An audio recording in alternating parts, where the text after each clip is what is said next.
आधार card को नहीं आसिला एक नुआ नियम कौन अच्छे अपडेट भिडियोटी जानिबा भिडियोटी देखंतु आपण माने जो माने अपडेट आधार कार्ड करि नथिले सेमानक पई ए भिडियोटी एवं चेंज करचोंदी आधार कार्ड जदी सेमानक पई ए भिडियोटी एवं एथिरे आपण माने केते थर अपडेट करि परिबे एवं नाम एवं मोबाइल नंबर केबे चेंज करि परिबे से नै मध्य ए भिडियोटी आपण लागि रहिछि भिडियोटी संपूर्ण देखिबे ता पूर्व जो चैनल को सब्सक्राइब करना सब्सक्राइब कर दियंतु बेल आइकन बटन को ऑन कर दियंतु देखंतु आसिला आधार कार्ड पाई एक नुआ नियम वर्तमान समय रे आधार कार्ड केवल एक परिचय पत्र नुहे यह विभिन्न सरकारी योजना फायदा उठाइबा जरूरी डॉक्यूमेंट मध्य पालटिछि अनेक समय रे केंद्र सरकार आधार नियम रे परिवर्तन आनिचंती तेबे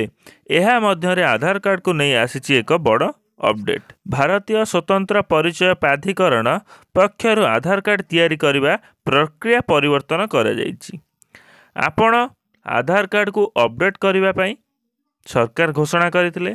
जहाँकि 14 डिसेंबर थिला लास्ट डेट से 14 डिसेंबर को बढ़ा जाई आपण माने मार्च 14 पर्यंत अपडेट करि परिबे जहाँकि आसिला एक नुआ अपडेट आपण माने मध्य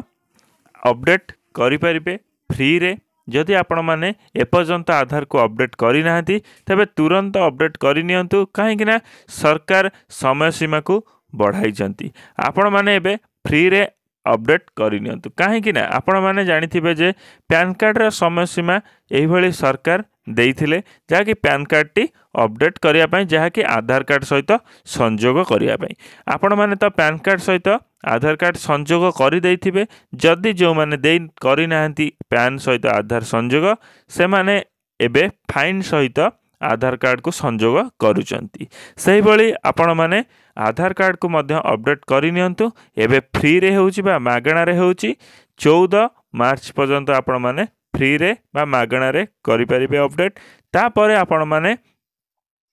सरकार तारीख घुचेई पारंती किंबा आपण मानकु फाइन जरिया रे टंका नहीं पारंती एही भली अपडेट पाया पई ए चैनल को सब्सक्राइब कर दियंतु एवं बेल आइकन बटन को ऑन कर दियंतु काहेकि ना सर्वप्रथम आपण माने ए वीडियो देखि परिबे